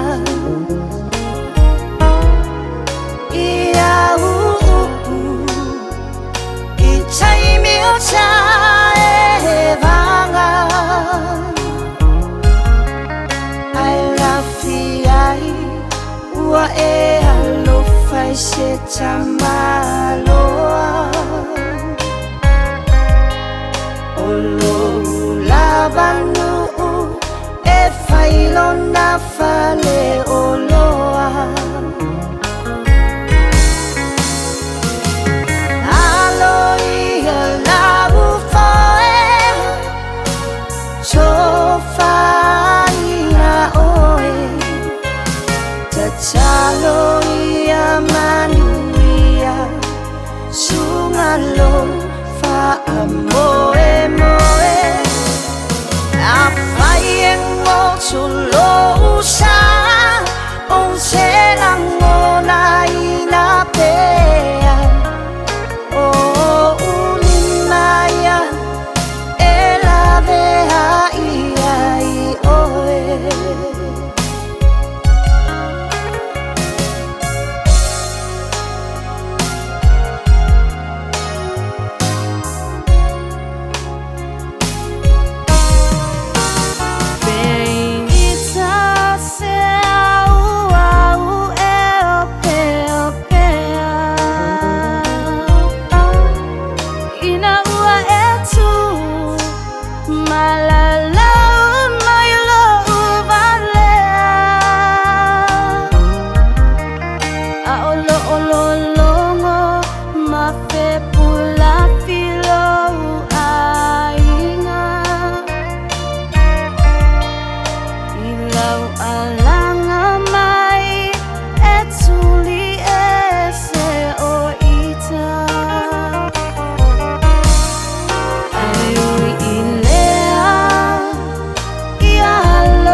Se vong Maria mau tota si matalena o lima ia e labea ia oi awola.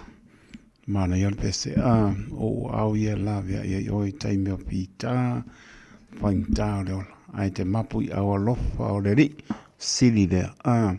Tau runga tu ai stau tua pa tau baane au ona ne piapi sa mora tunu pele whaapetai tele ro tau ang lei le tu oran po whaapetai atu ia pali mai o ngafa pi mata e linga manona maleva mai papepo i le sunga ia Jean Collins Purcell lo eva mai pai o la te koma Washington State bola Alofa aku ia Donald Trump, Gene Collins, Peseo, lofa aku skoi ingam song parkua, alofa pe iai.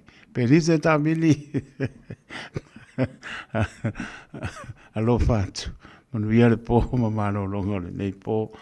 Ia, ai... Le ala masta whai atu le o ono o sana ngana sa le ia wala po le upo le atunu e wha moe moe lo toa nganga ke usiano o te ma ngano ai. Manuia mano longo le po ia au lofo le li.